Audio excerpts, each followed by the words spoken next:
నమస్తే అందరికీ. అందరికీ ఉగాది పండగ, కొత్త సంవత్సరం శుభాకాంక్షలు అండి.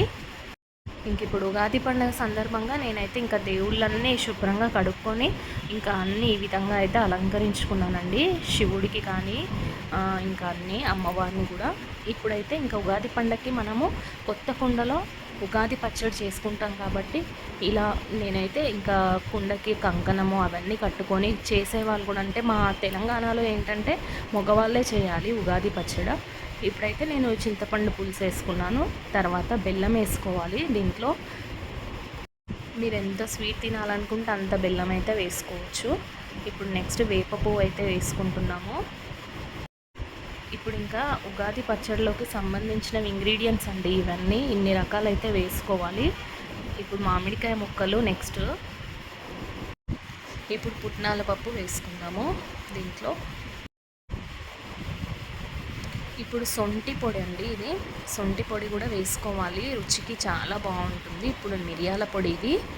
ఇప్పుడు తర్వాత వచ్చేసి ఓమ అండి, ఓమ కొంచెం నలుపుకొని వేసుకుంటే అందులో ఫ్లేవర్ అనేది బాగా తెలుస్తుంది.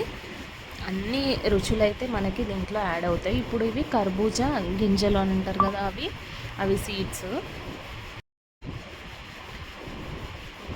కొబ్బరి పొడి వేసుకుంటున్నాము.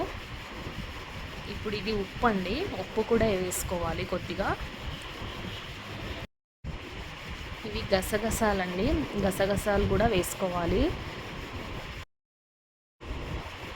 ఇప్పుడు ఇంకా నైవేద్యానికి నేను బొబ్బట్లు, మామిడికాయ పులిహోర అయితే చేసుకున్నానండి ఈ విధంగా. ఇప్పుడు ఇంకా మనము దేవుడికి పూజా విధానం ఈ విధంగా అయితే చేసుకున్నాను నేను ఈ ఉగాది పండుగ రోజు.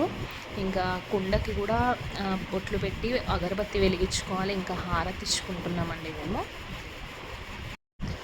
ఇంక ఈ విధంగా అయితే మేము ఉగాది పండుగ అయితే చేసుకున్నామండి. ఈ వీడియో కనుక నచ్చితే లైక్ చేయండి.